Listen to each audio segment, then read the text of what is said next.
All right. Um, Welcome back, everyone. Good afternoon. I think I'm going to get started. Nate, if you can keep letting people in from the waiting room, that would be great. My name again is Ingrid Heckel. I'm a conservation and land use specialist with the DEC's Hudson River Estuary program. And welcome back for day 3 of our webinar series on wetland values, threats, and protection. We have a few new people joining us today, so glad that you can be with us. And we have a lot of ground to cover, so I'm going to try and jump right into it. I'll start off the program with a brief summary of responses we received to the homework assignment, which was optional. And then Gretchen will talk about addressing wetland protection in local environmental reviews. Nate will talk about incorporating wetlands into local plans. And our guest, Emily Svensson, who's a land use attorney with the law office of David Gordon, will present about local wetland laws and zoning regulations. And hopefully we'll have time for a brief discussion in small groups. And we want you to be thinking about opportunities you see for applying ideas from this course in your work or your communities to advance wetland conservation, or other aspects of wetlands that we've covered. We're also going to stay online from 4:30 to 5 p.m. to continue discussion and Q&A for anyone who wants to keep the conversation going on. We received homework responses from 14 people, and they really represent the full spectrum of Hudson Valley communities from Westchester to Albany counties. I don't know if, like your screen is kind of covered up by our talking heads on the right, but I put a little map showing where these responses came from. The assignment again was to look up and answer a few questions about any local wetland regulations in your community. As some of you found, it's not necessarily an easy task. Unless your municipality has a specific wetland law, you might have had to dig around in your site plan and subdivision regulations. Some people were not able to determine whether any local protections exist, and that's understandable. Others interpreted protections that aren't in fact there. Some towns reference DEC regulations in the local code, but don't have any specific local protections in place. The reality is that many communities do not have any additional protections for wetlands, and so you shouldn't feel alone if you're in that boat. We're glad that you're here with us and learning about some options. So if anyone has questions about what they found, feel free to follow up with me later on, and I'd be happy to help review it with you. So these are the towns that we heard from. And of the 14 who replied, 6 communities appear to have a regulation that protects local wetlands. Some others require wetlands to be shown on site plans or subdivision plats, but don't specifically require any protection. Of the 6, 3 of these had no minimum size for wetlands for protection, and the other set thresholds ranging from 0.1 to 0.9 acres as a minimum size for protection. Of the communities, most of them also had some form of vernal pool protection, but sometimes this was had a minimum size. Basically, they were interpreting that as within the other wetland regulations, which may have had a minimum size threshold of, say, 1/4 acre, which already would eliminate many small vernal pools. So indeed, vernal pool protection is not very widespread, and in many cases, it's not specifically called out in the local regulations. Most communities here also had, of the few that had laws, also had some form of wetland buffer protection, though sometimes that differed. It was typically 100 feet, but for smaller wetlands, it might have been only 50 feet or something less. So in summary, there were 3 main purposes for this assignment. First, we wanted to encourage everyone to become familiar with your local code if you weren't already. Working with the existing regulations in your community can be a very good starting point. And secondly, you may find that there are opportunities to improve the implementation of regulations you already have in place. And lastly, we hope you'll begin to think about possible gaps in protection and opportunities to fill those gaps in your community. And maybe you'll pick up some ideas from these other towns that are represented in the training. So lastly, just a few reminders about resources that we've shared with you. The online folder that I've shared the link to a few times and will resend again is going to be updated to include PDFs of the presentations from all 3 days, and it also has some additional reading and fact sheets and other resources. So we really encourage you to go there and download that material. I also encourage you to check out our new Conservation and Land Use Program website. We will be recording or publishing the recordings of these presentations in a couple days from now. And just a reminder that we have technical assistance available. You can feel free to follow up with me and Nate and Gretchen if you have questions. And we may be able to provide assistance. And we're also interested if any of you would like to organize or have us organize a follow-up day 4 meeting sometime this fall to go further in depth on a particular topic, or just to have more opportunity for discussion. Think about that. There will be an evaluation at the end of this afternoon, and we would love to hear your feedback. So thank you. And with that, I'm going to turn it over to Gretchen Stevens again, who is going to present about local environmental reviews.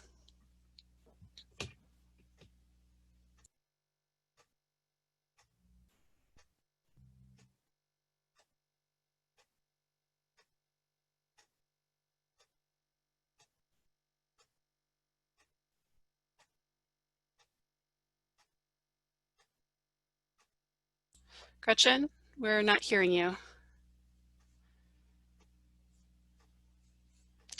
Can you hear me now? Yes. Okay. In this segment, I'm going to very briefly discuss some ideas for gathering wetland information and applying conservation principles to environmental reviews of land development projects at the municipal level. I'm going to describe environmental reviews from the perspective of municipal agencies, so this will be especially relevant to members of planning boards, conservation advisory councils, and boards, and so forth. But the ideas apply to many other situations where an individual, an organization, or agency is considering new land uses at a particular site. So we hope that you will all find them worthwhile for your purposes. We've mentioned that many wetlands are not included under the state or federal wetland regulatory programs, and that many municipalities have no local legislation that specifically extends protection to all those wetlands. But remember that your public charge as a reviewing agency is to look out for the public welfare.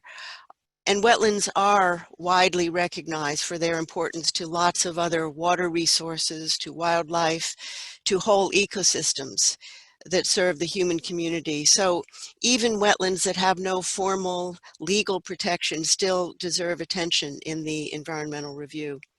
We'll focus in this segment on the most typical kinds of projects that require review of environmental impacts and approval at the municipal level, such as parcel subdivisions, site plans for residential or commercial development, zoning variances, or special permits. The purpose of an environmental review is to figure out the kinds of adverse impacts to resources of concern that might result from a proposed project, and to help the applicant design the project in ways that avoid or minimize harms to public resources as much as possible. So how should we go about this? The first task is to gather information for on-site and neighboring areas.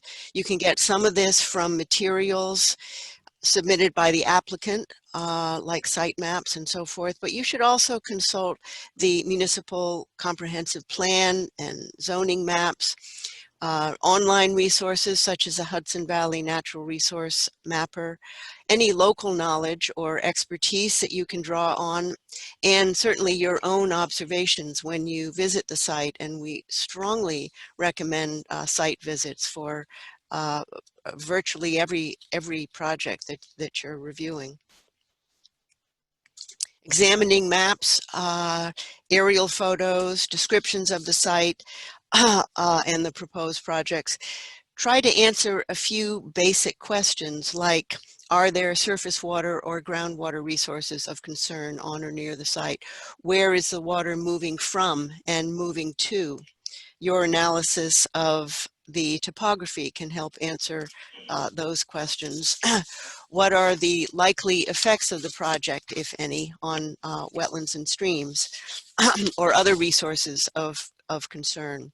How can any adverse impacts be avoided or minimized, say by relocating proposed development features or establishing buffer zones or reducing impervious surfaces, or implementing stormwater management measures such as detention ponds or rain gardens, or grading in ways that will avoid harm to wetlands or streams.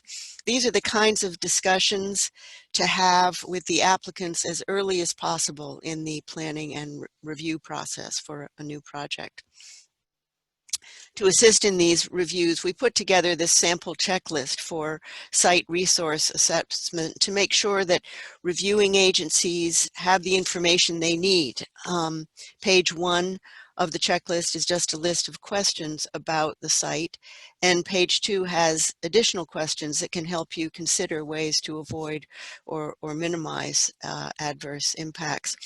A few examples of the page 1 questions are there mapped wetlands or wetland soils on the site? Have wetlands been delineated on site, surveyed and mapped onto a site-specific plan? Are there intermittent or perennial streams on or near the site? Have the proposed development features been located to preserve buffer zones around wetlands and along streams? Have the proposed features been located outside of flood zones? And are stormwater management measures designed to preserve pre-construction patterns and volumes of surface water runoff from the site? There are many more such questions. A checklist like this can be revised according to a community's particular needs and concerns, and incorporated into formal site plan or subdivision application procedures, and even into the municipal code. The town of Rhinebeck, for example, has codified such a checklist in their subdivision law. I urge you to find your own answers to those questions, and if needed, call in an expert, such as a wetland specialist, to review or verify the presence or absence of wetlands and the delineation of their boundaries if they are present, or an engineer to answer the stormwater management questions. The State Environmental Quality Review, or SEQR, is a basic procedure in New York State for environmental assessment of a proposed project. It leads the applicant and the reviewing agencies through procedures and questions designed to describe the project and discover any potential impacts on important resources. The SEQR procedures are meant to be followed for many of the projects that are reviewed at the municipal level. The Environmental Assessment Form, or EAF, is one of the basic tools within SEQR to gather and assess information. Part 1 of the EAF is typically prepared by the applicant. Parts 2 and 3 are prepared by the reviewing agency, but the lead agency, often the planning board, is responsible for the accuracy and completeness of the entire EAF, so should insist on thorough and accurate answers to all the questions. Some of the questions relate directly or indirectly to wetlands, such as these. To check on the answers to these questions submitted by the applicant, you can check the Hudson Valley Natural Resource Mapper, for example, for National Wetland Inventory or New York State regulated wetlands, for wetland soils, for streams. Remember that the maps you'll find on there won't show you all of the wetlands or streams, but it would be a start. Examine topographic maps and aerial photos for indicators of other wetlands and streams that do not appear on those maps. And ask the applicant if wetlands have been identified, delineated, and surveyed by a wetland professional and a land surveyor, and ask them for any other additional information that you think you need to make informed decisions. And visit the site. I can't really emphasize that enough. You'll be surprised how illuminating it can be to actually see things on the ground and not just rely on all the remote information. And certainly call on experts when needed. You can often pass the costs of those consultations on to the applicant. And you are not expected to be an expert on a lot of these questions, but it is your job to ask appropriate questions when necessary, so you can gather all the information that you need. One of the EAF Part 2 questions, this is the part that's meant to be answered by the lead agency, is will the proposed action result in adverse change to natural resources, such as wetlands, water bodies, groundwater, etc.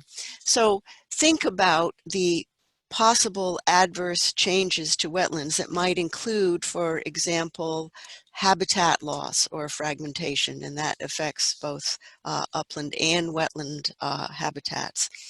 Excessive or reduced runoff resulting from the proposed development, pollution or other disruption of wetlands, streams, or lakes from runoff from roads, driveways, or lawns, including thermal pollution, including siltation, degradation of wetlands or streams due to improperly sized culverts,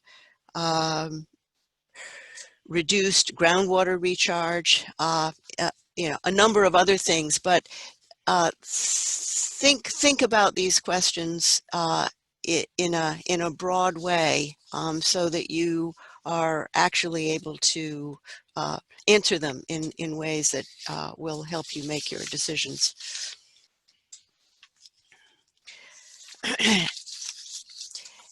Instead of filling out the EAF and approving the EAF, the environmental assessment form, in the usual perfunctory way, we strongly encourage you to use the review as an opportunity to learn about natural resources on the proposed development site and insist on thorough and accurate answers to your questions about natural resources and the project design. Think carefully about how to reduce the environmental impacts of new land uses, and work with the applicant to ensure that any adverse impacts of the proposed project are minimized. Hudsonia prepared this 4-page seeker fact sheet, which provides a quick overview of the seeker process and how to use it to gather good information about biodiversity and water resources. We'll provide you a link to this later on. So that's much of what I wanted to say. You should hold your questions for now, and we'll address them after Nate's talk on incorporating wetland protection into local plans, open space plans, and other such documents. So I will turn this back to Nate. All right, thanks, Gretchen. Let me just cue this up. All right, so I'm really excited to talk to everyone today about wetlands and how you can incorporate wetlands into local planning. But I do want to start out by saying, why are plans important? These are opportunities for a community to set priorities and goals, to provide consistency. We all know that there's a lot of turnover in both, municipal government, as well as in nonprofits and land trusts staff. And so, these kind of plans can provide consistency and allow for long-term success. Plans can be used to leverage funding. Often plans will have recommendations, and implementing those recommendations can often make proposals more competitive, especially in a grant process. They simply draw awareness. They can draw awareness to the top issues in the community. They can bring up the fact that there is a planning process, and they can provide a catalyst for action. We find that when we work with communities on developing these plans, it really gets people excited and motivated to take next steps. And so really the process itself in many cases is just as important as the plans that come from them. So there are many types of plans that can incorporate wetland protections. I'm only going to go into some depth on a couple. The first of which is an open space plan that obviously directly applies to the protection of wetlands through conservation. And also I will touch a little bit on open space inventories. There's a comprehensive plan. I saw in the chat that someone had brought up the importance of comprehensive plans, and it was one of the issues identified during our issue identification exercise a couple of days ago. So we will touch on that. I bring up here community preservation planning. This is a plan that specifically relates to the creation of a community preservation fund. So these types of plans direct municipal conservation efforts in the spending of this specific fund. And I won't go into any more depth on that. Watershed planning, clearly wetlands are of importance in watersheds, and including the best quality wetlands data in these plans, and suggested methods for protection is of course recommended. And I also want to bring up property management plans. This is at a different scale than many of the other plans I just brought up. And it's still important, and especially for those of you who are in a land trust or even working with individual property owners. Incorporating wetlands into these individual plans can be really critical to making sure that they're protected on the ground. The only point I'll bring up here is that many of the data sources that we use in kind of the larger scale planning documents, like a comprehensive plan or an open space plan, they're mapped at a different scale than what might be necessary for a property management plan. So there really should be a further effort to do on the ground delineations, maybe not formal delineations, but some type of mapping of wetlands before it's incorporated into a property management plan. Before I get fully into the planning process, I really want to talk about this conservation planning approach that leads us to the creation of effective plans. And so before that plan is created, we like to encourage communities to identify what you have, often done through an inventory process, to take that information and then use it to prioritize what the most important places for conservation are, and then to have those prioritizations and inventories in place before we go into planning, protecting, and managing to protect our resources.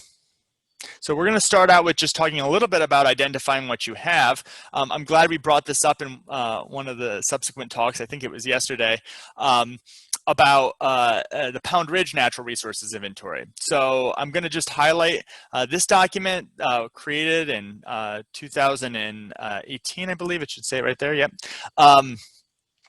This incorporated some of the highest quality wetlands mapping available. That was from a Hudsonia project in which they were able to map those resources. And we did talk about this a little yesterday, but in addition to creating this wonderful full report that looked at all of the natural resources in the community, it also looked specifically at wetlands. It created this map is the habitat map. It goes talks about both uplands and wetlands. But we were discussing a little bit about their own interactive mapper, and this is a pretty unique tool. It's curated for the community of Pound Ridge, and it allows overlaying information and including this very highly detailed wetland habitat mapping, and they can overlay it on top of DEC regulatory wetlands, on top of aquifer protection areas, on top of anything else that might come up in the review of development. So, this is kind of an ideal version of this, but it just shows some of the options and, making sure that the natural resources inventory has kind of the highest quality data available to inform subsequent planning efforts. A next step is to, take what you have and prioritize that. That can be done in an open space plan directly or any other kind of plan, but it can be its own process. So I just want to talk a little bit about the Cornwall open space inventory. This was a prioritization of parcels for protection using the town of Cornwall's NRI. So what they did was they had completed an NRI in 2019. They took that NRI and then they added public input sessions to that NRI. So they were able to contextualize the data that was collected through this know what you have inventory process, and they were able to kind of rank what the community felt was the most important of those resources. And ultimately they ended up with this priority map that designated specific parcels for protection. And in this case, wetlands was considered, and it was something that, people articulated, and it was a question that was asked of citizens. So, just incorporating wetlands, the best wetlands information into the NRI subsequently can kind of trickle up into the next stages of planning, in this case, the open space inventory. And finally, I can get to planning, protecting, and managing, and in this case, planning. And so the first example I wanted to look at is the comprehensive planning process. And here I highlighted the recently completed Town of Esopus comprehensive plan.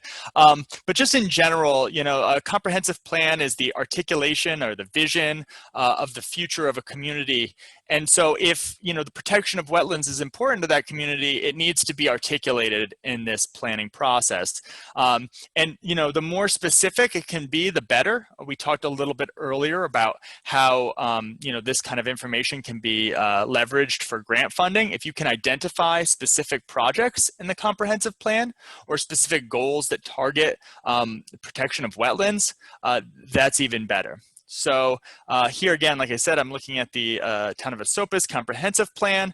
And one more thing to note, it can be very useful to, if you do already have a natural resources inventory completed, that you can amend that into the comprehensive plan. If you're going into the comprehensive plan update process, you can do that as an appendix, or you can incorporate findings and maps from the NRI directly into the comprehensive plan itself. And so that in and of itself really brings that high quality data regarding wetlands into that process. And so another example is just specifically in some of the goals and proposed actions listed in a comprehensive plan. Here we have, the conservation and promoting of natural habitat, and that's great, and that definitely applies to wetland, but the specific action, to restore and maintain appropriate buffer zones around wetlands, that's a great way to kind of set the stage for moving forward with future policy.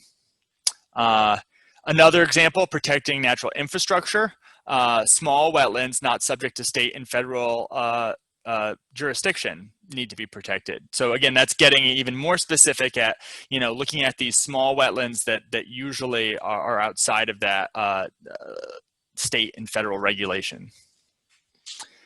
And then finally, maintaining well-balanced land use, protected forest and natural areas along wetlands. A lot of these are getting at the same point here, but they're coming at it from slightly different perspectives. So again, incorporating the protection of wetlands as much as you can in the comprehensive plan really can be useful down the road. Another example of a plan is an open space plan. And so this is the opportunity to, ideally incorporate some kind of prioritization, but at the very least identify areas that are most important to protect. And those include large concentrations of wetlands or areas with important wetlands of any kind, even if they're small. So the example that I have here is the town of Wawarsing open space plan. So they also created a natural resources inventory in partnership with the town of Rochester. So that plan went through and was accepted. And then subsequently, they went on to create an open space plan. And so, that used the natural resources inventory to prioritize certain areas and also to, set out concrete steps in which they can protect the resources that were already identified. So here we have a specific goal here to promote the health of Cedar Swamp. And that's an area in the town of Wawarsing, very important, large complex of wetlands, unique for its size and being in the Catskills. So the recommendation of this open space plan was to designate the Cedar Swamp region as a critical environmental area. And I know that Emily is going to talk a little bit more about critical environmental areas, so I won't get into too much detail, but I will say that that actually ended up coming to fruition fairly quickly in the process, and now it's been accepted as a critical environmental area. And basically the function of this is to, in the secret process, bring more attention to these areas and have, that review address the specific reasons why this area was designated. And in this case, it's, the ecological value of these wetlands. You can even see kind of the stippling in the map here showing all of the wetlands that are protected within this region. So again, that's all I had. This is a great shot of that Cedar Swamp wetland area. We do have a video. I'm not sure if Ingrid has posted that. Okay, yeah. That was created through our program. Laura Heedy does a great job of kind of showing how this process happened. And so I encourage everyone to watch that brief video and get an idea of how they were able to use the planning process to protect and conserve wetlands. All right, thank you. Thanks again for having me. Thanks, Ingrid and Nate and Gretchen. It's really my pleasure to be here today with all of you. As Ingrid said, I'm a land use and environmental attorney. I work mainly with citizen groups and municipalities in the Hudson Valley. And before becoming a lawyer, I worked in soil and water conservation, and I also served on my town board. So I kind of come at this with a variety of perspectives. And looking forward to discussing this topic with you. So today's session, we're going to break into 4 parts. First, I'm just going to briefly kind of review why local regulation might be of interest to municipalities. Second, we're going to spend some time on the structure and function of a wetlands ordinance. Then we're going to cover a few alternative approaches to regulation separate from a typical wetlands ordinance. And then we're going to talk a little bit about the process of enacting wetlands regulations and figuring out what will work in your community. So starting off with why do municipalities want to regulate wetlands? And I think this was covered a lot in Gretchen's talk yesterday, so I'll just quickly review. The essence is that state and federal regulations leave a lot of wetlands unregulated, especially in the Hudson Valley. We have a lot of smaller wetlands. So as Gretchen explained, the New York State DEC regulations cover wetlands, typically ones that are larger than 12.4 acres, which is a pretty big wetland. There have been proposals in the state legislature to extend coverage to smaller wetlands, but so far those haven't been successful. So as Gretchen mentioned yesterday, the state wetland regulations only cover about 6% of the total wetlands in New York State. And Gretchen did clarify for me that That is 6%. The estimate is based on the total number of wetlands, and the Sierra Club came up with that estimate based on the state wetlands map compared with the National Wetland Inventory, which even the NWI leaves out a lot. So it may even be fewer wetlands than that are covered by New York State regulations. Federal regulations, well, they also cover the larger wetlands, but they will cover smaller wetlands, smaller than 12.4 acres, but only when they're essentially when they're connected to a stream in some way. And those federal regulations do not protect any buffer surrounding the wetland. And then wetlands that are smaller than 12.4 acres and not connected to a stream essentially generally do not have any federal or state wetland protection. And also remember that the wetlands that do fall into this category of having some federal wetland protection, the buffers that are not offered any protection, and the federal wetlands laws have the nationwide permits, which allow disturbance of a certain amount of the wetland without even having to get a permit. They're just covered by the nationwide permit. So for all those reasons, federal wetland protection is pretty limited. And just as an example of how that works, just wanted to kind of take a quick look at this project site so that we could just see how when a developer looks at a site, they kind of look at the regulations that are in place as an obstacle course, and they find the path of least resistance around those regulations. So I'm not going to name names, but this is a town that doesn't have its own wetlands law. So when this site came up, the developer saw there's one large wetland down here that is partially mapped as a New York State protected wetland. There's a lake through here, and then there are some smaller wetlands here, here, and kind of a small stream here that's considered a federal wetland. So when the developer mapped this site, they said, okay, here's a state wetland that's going to be hard to get a permit in. They put a buffer around that, and they kind of left that area alone. But as far as these smaller federal wetlands here and here, they went ahead and ran the road through the site here and just kept those crossings of these wetlands so that the total would come in under 1/10 of an acre and they could get away with the nationwide permit.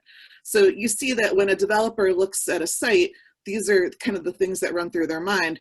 And so if your town wants to put wetlands protections in place, then it can add additional considerations that go into a developer planning a site.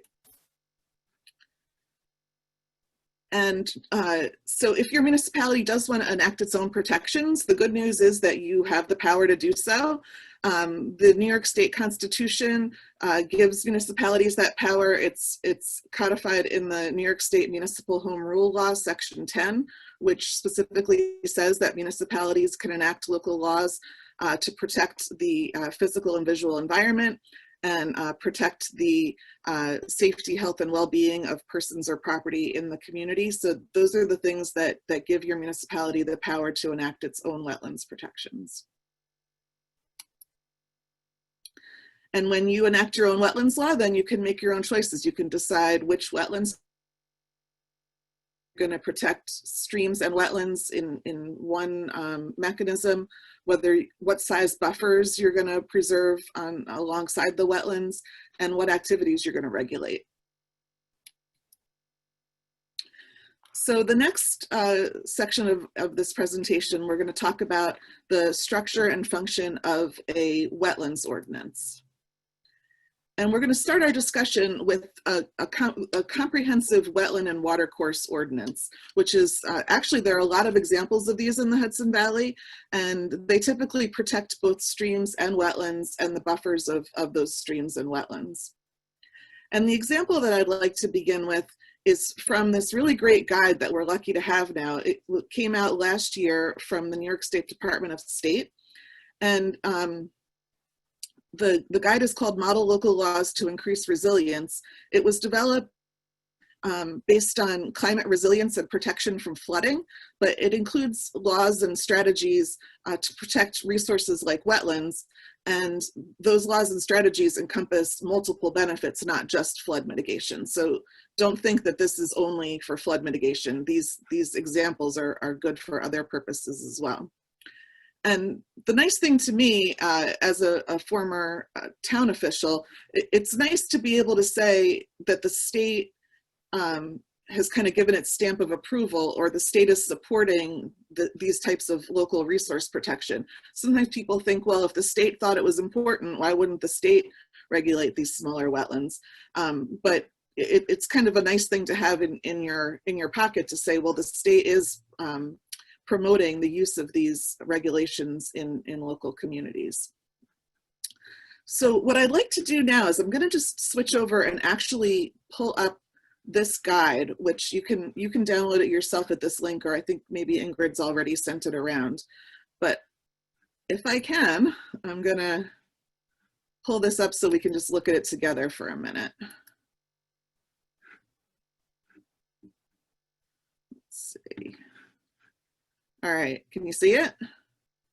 All right. Okay, so chapter 2 of that guide is called Wetland and Watercourse Protection Measures. This is what it looks like.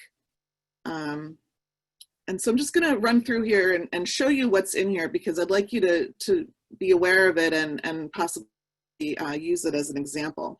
So let's see.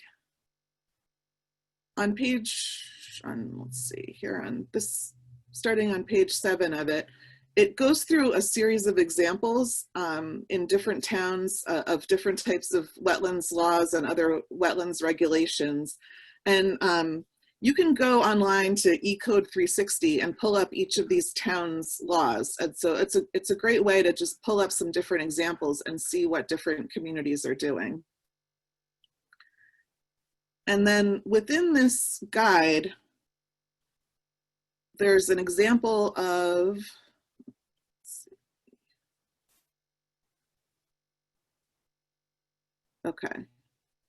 okay, this is an example of a wetlands and watercourse protection law.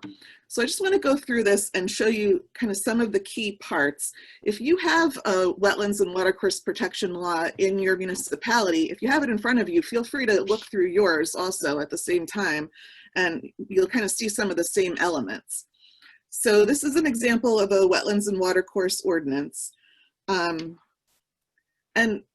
the funny part about looking at these laws is you kind of have to dig into them to find the real action part. So the action in this starts a few pages in. Okay.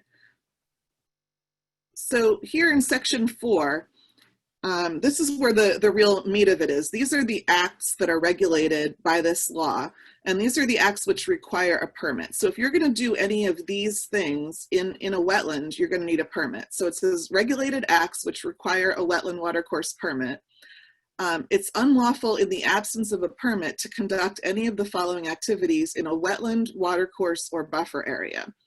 So constructing any structure, draining, dredging, excavation, dumping, filling, any of these actions is regulated in this community. Then there's a second law that's exempt activities.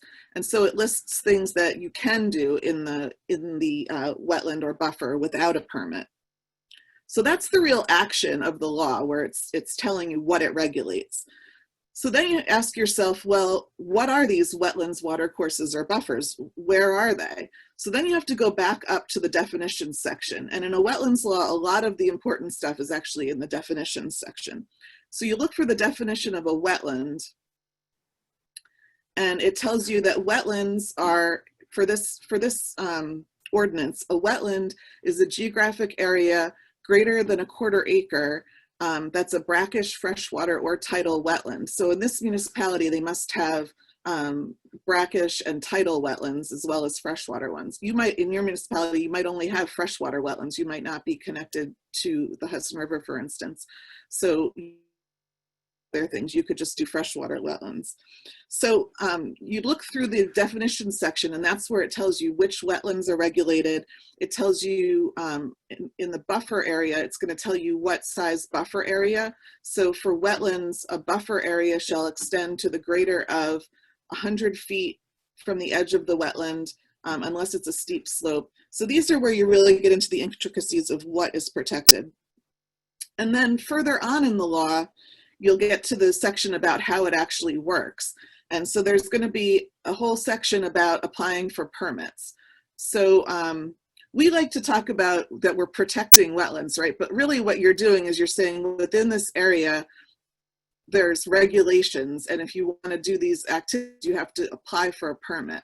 So this section 6 talks about permit applications and the process that you have to go through in order to get a permit. And then at the end of the law, there's going to be a section about violations and the penalties and how the town enforces against violations. So if you go to page, let's see, 39, no, 40, penalties and corrective actions. That's where you'll find what the town does if someone violates the wetlands law. So you can spend some time looking through this at your leisure, but I just wanted to kind of show you what's in here because it's really a nice example that you could adapt for your community. Let's see, I want to go back to PowerPoint.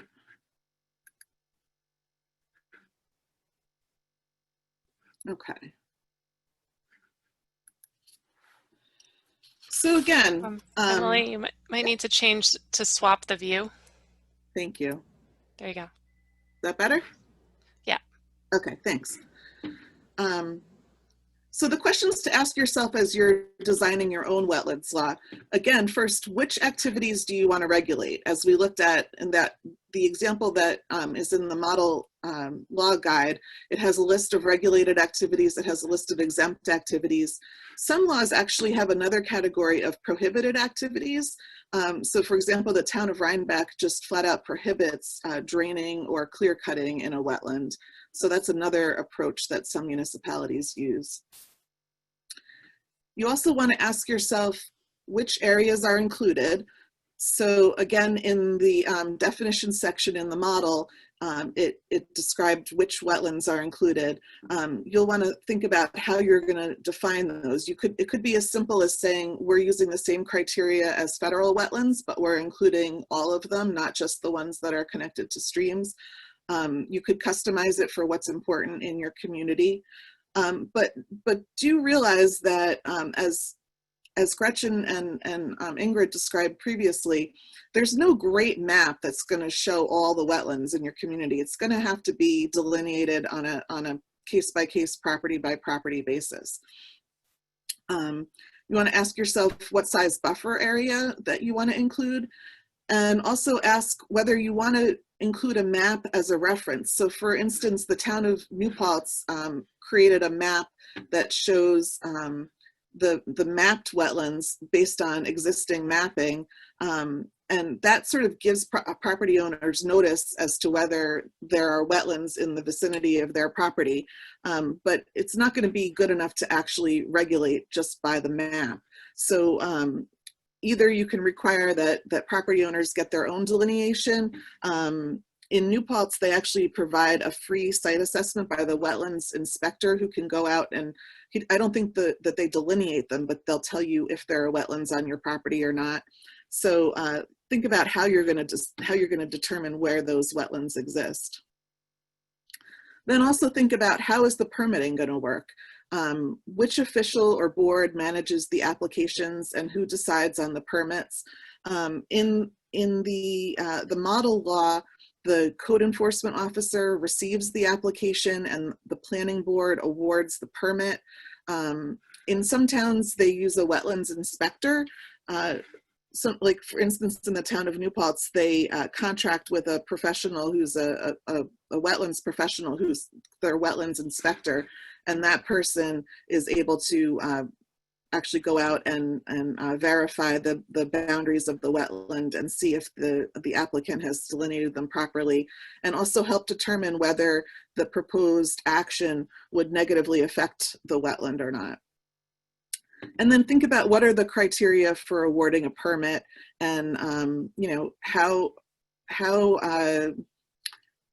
let's see, what do you want the board or the officials to be considering when they're deciding whether to award a permit or not. So I just wanted to illustrate that with a quick example. You know, when you do work on drafting your law, you might want to kind of give it a test run and see how it would play out in different applications that might come forward. This is a site, it's a wooded site with a stream that's running through it. This is a Class C stream, so it doesn't have any DEC protection. It's a stream, it's not a wetland, but kind of the same principles apply. And the town does have a law that requires a 50-foot buffer around this stream. So this applicant came with a project which includes several large buildings on this portion of the site, on the main portion of the site. But in order to have the number of buildings they wanted for the uses they wanted, they needed a certain number of parking spaces. And in order to have that number of parking spaces, they put additional parking area over on this side of the stream with a crossing across the stream. So, and they applied for a town permit in order to cross this stream. And in the permit application, they wrote, without access to the proposed parking on the south side of the stream, that's over here, the project would be greatly reduced in size and would cause an economic hardship on the development. So that was the justification for why they needed to be able to cross the stream here and also have a pedestrian crossing up here. So, you know, think about that. If this came in your town, would you want that to be a good enough reason to put these footings and this bridge across this stream because you know, this amount of parking is needed to support this number of buildings? That's really a policy call, a judgment call. But I think when you're writing a wetlands law, you want to kind of think through, you know, what outcomes do you want to achieve from your law? Also, you know, if there does need to be some incursion into the buffer, do you want it to be a full bridge as opposed to a culvert? You know, what's going to be adequate in your community? So I'd encourage you to sort of run through your law with some examples and see how they would come out.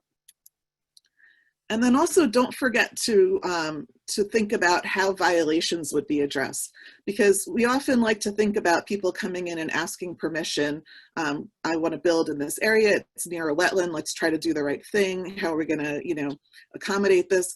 But the other thing that may happen, unfortunately, is people may not do that. They may not ask for permission, and they may, this is an example of some construction demolition debris dumping that occurred right in a wetland. And when that happens, you want to make sure that your wetlands law has the teeth it needs to be able to address that. You want to be able to stop that work. You also, you know, you want to think about, do you want the town to be able to require the person who filled that wetland to restore it? Is that something that's in your law? Some laws only talk about permittees and what permittees need to do. This is someone who never applied for a permit. They, you know, they're not out of compliance with their permit. They're just out of compliance with the law. So think about if your law is going to give you the teeth you need in that type of scenario as well. So that concludes the section on wetland and watercourse ordinances and how they work. And I just want to go through a few alternative approaches that some municipalities have used that might make sense for your community also. So the examples that we talked about are wetland and watercourse ordinances that are a separate ordinance in the town code. Another thing you can do is put your wetlands protection within the zoning code. Some communities just put basically an entire wetland and watercourse law right within their zoning code, which is certainly one approach. But there are other ways you could incorporate wetlands protection into your zoning code. One example would be to put setbacks in your zoning code. So now we're only going to be talking about construction activities, not things like cutting trees or you know, filling or draining, but just simply when I'm going to build a building or a road or a driveway, where am I allowed to place that? And so you might put setbacks in your zoning code that say that any construction needs to be a certain number of feet from a wetland. And then rather than a permitting approach, you would have those setbacks that if someone wanted to alter those setbacks, they would have to go and get an area variance from the Zoning Board of Appeals. So that's one approach, and the model law guide has an example based on the town of Ulysses for that type of an approach. In some ways it's simpler. It also doesn't include as many things, but that may work for some municipalities. Another approach that they cover in that model law guide is creating an overlay district. And I think that makes the most sense in a small municipality, like a town, like a village or a city, where maybe there's only one area or two areas where wetlands exist and are a concern. So this example that's from that model law guide is in the village of Trumansburg.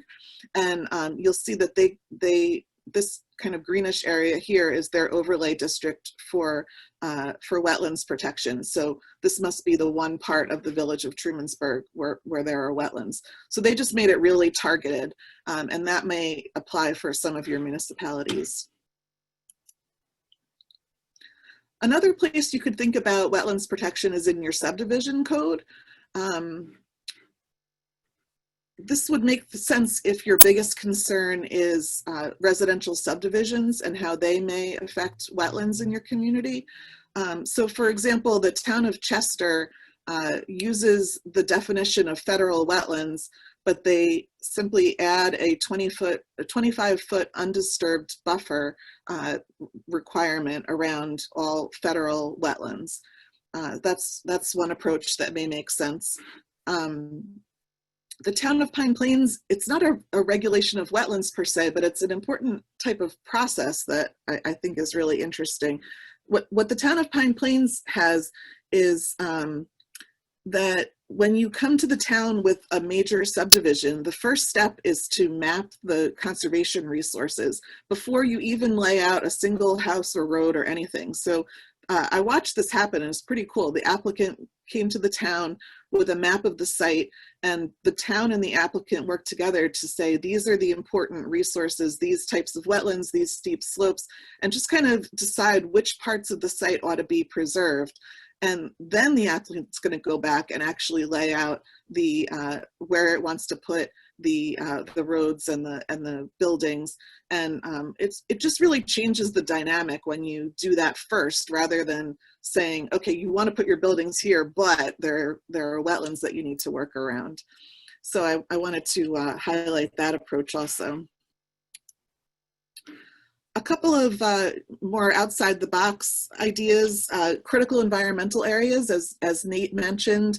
The example that's in the picture here is the Great Swamp in the towns of Patterson and Southeast, and this yellow area was mapped and designated as the critical environmental area. What that means is that, as Nate explained, it doesn't restrict any activities in that area, but when a project is going through its seeker review, those resources and their values and their importance are documented and brought into the seeker review. And then I can't resist mentioning that if you're concerned about wetlands protection in your community, you might just also want to kind of zoom out and look at, from a town-wide level, how are you focusing development? Where is the pressure coming from to develop around wetlands? So maybe you want to look at your zoning and your comprehensive plan and see how can you bring development more into existing centers, existing villages and hamlets, and not have so much pressure on the outlying areas where the wetlands exist.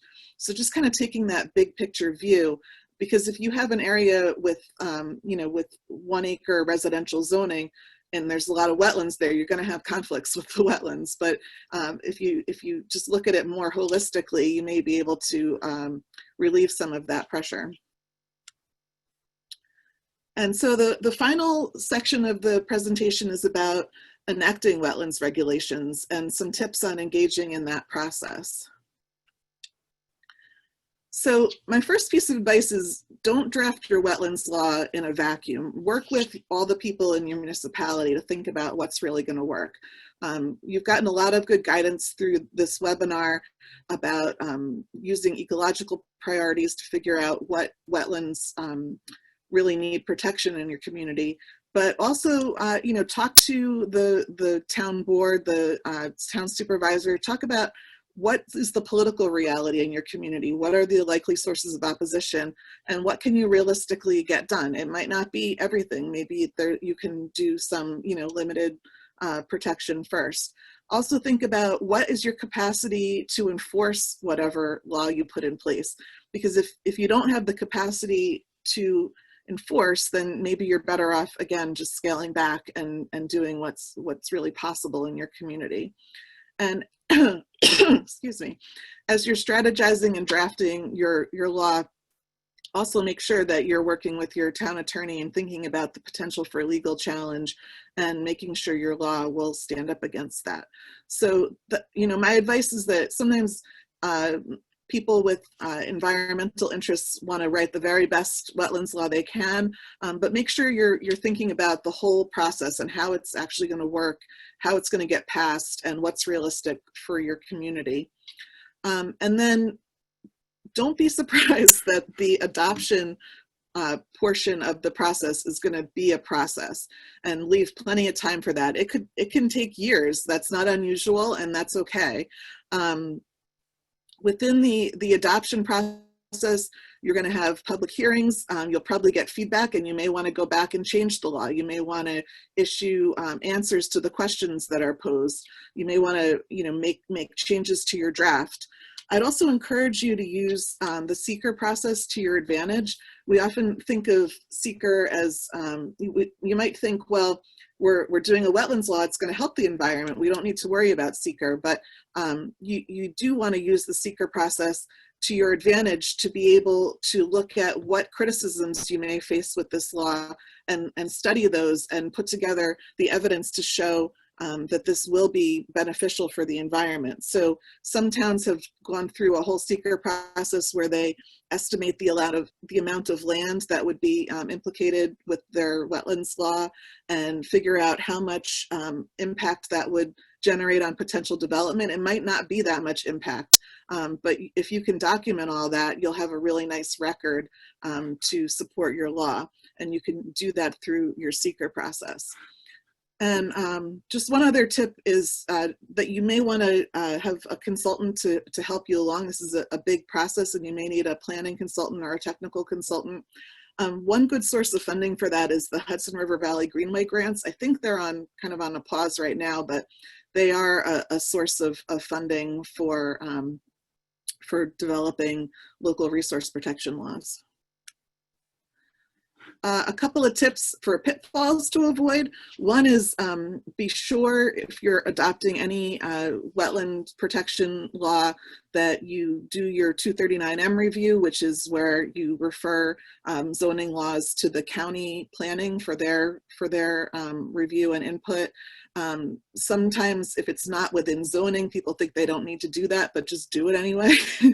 If you change the law in the process of drafting it, send it back to the county. Like, just don't skimp on that, because that can be a place where you can have a legal challenge. And also be mindful of the overlap between your regulations and existing state regulations. You can co-regulate state wetlands, or you can decide to keep your law only focused on wetlands that are not regulated by the state, but make sure you make that decision and make it clear in the law and cite your authority for that. And I think I will leave it there. Again, this is an overview, but I'm very happy to take questions either now or afterwards. You're welcome to contact me. And thanks so much for having me here.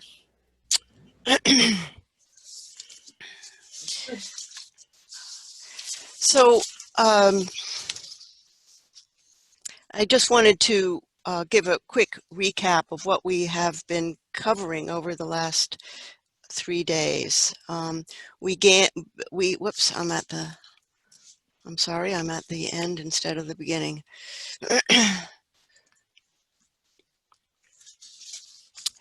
We began by explaining the basic definition of a wetland, which is sometimes misunderstood. A wetland is simply a vegetated area with soils that are saturated long enough during the growing season to develop anaerobic conditions and support hydrophytic vegetation. And that does not have to be very wet for very long. So just something to keep in mind. Wetlands are often fairly dry. We talked about some of the values of wetlands for maintaining our water resources, our groundwater, as well as our streams, ponds, and lakes.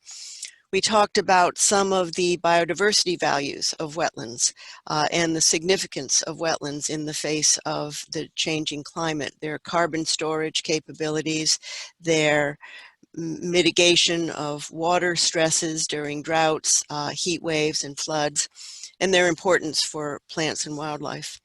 We said a few things about the role of buffer zones in protecting the ecological and water resource values of wetlands, and referred you to a good piece of literature from the Environmental Law Institute that discusses some of the science of buffers and can help you decide what might be appropriate.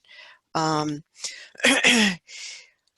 the basic problem that many of the small wetlands are unmapped and unprotected, despite their great importance to ecosystems and their great services to the human community. Nate outlined some of the threats to wetlands, including hydrological alterations, pollutants, invasive species, inadequate buffers, habitat fragmentation, and of course the many stresses from climate change. I outlined some of the basics of the federal and state wetland regulatory programs and made the point that many of our small and isolated but nonetheless important wetlands are entirely unprotected under those programs, and that local legislation is the best way to make sure they are protected. Ingrid showed you some of the online resources for existing wetland maps, especially the Hudson Valley Natural Resource Mapper. She also explained how soils maps and aerial photos, which are also available on that mapper, can be used to predict some of the places where unmapped wetlands may occur, and show you some handy online sources for aerial photos.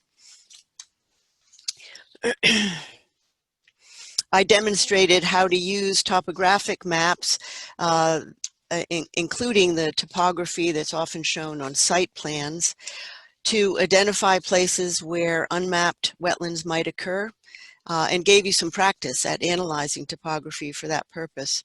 We hope you will continue to use that skill when conducting reviews of subdivision proposals, site plans, and other projects that come before you. We asked you to look up wetland regulations in your own community, and this morning discussed a few of your findings. I gave a short talk on wetlands in environmental reviews and referred you to a sample checklist for site resource assessment and a seeker fact sheet to assist you with those reviews. We'll give you links to those documents. Nate talked about incorporating wetland protection into municipal comprehensive plans and open space plans. And then Emily gave a talk on local laws for wetland protection that was most illuminating.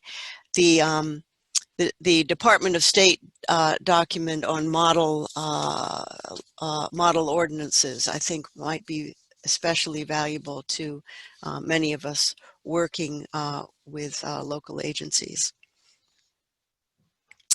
So that's much of what we covered. we are providing a lot of follow-up materials in a box folder. Ingrid has given the link, I think, in the chat box, and we'll also email it to you separately. Also in the chat box will be a short presentation on preparing for and conducting field visits, which we meant to cover yesterday, but we ran out of time. Ingrid and Nate and I believe Emily, although I'm not sure, and I will be sticking around for another half hour to talk about other things and answer questions that we weren't able to discuss. I want to mention that we do have training certificates available for anyone who wants them. Please do send me, Gretchen, a note asking for one and tell me which sessions you attended and for how long, including the half hour after 4:30, if you attended one of those. Finally, I'd like to ask everyone to please fill out the evaluation that you'll find in a SurveyMonkey form. The link is in the chat box. Is that right, Ingrid? Yes.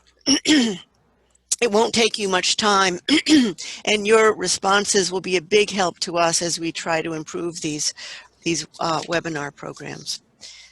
So thank you all for being with us for these days. So long to everyone who has to leave us now. Good luck with all your wetland conservation efforts in your volunteer and professional roles. I'll turn this back to Ingrid, who will moderate the next session.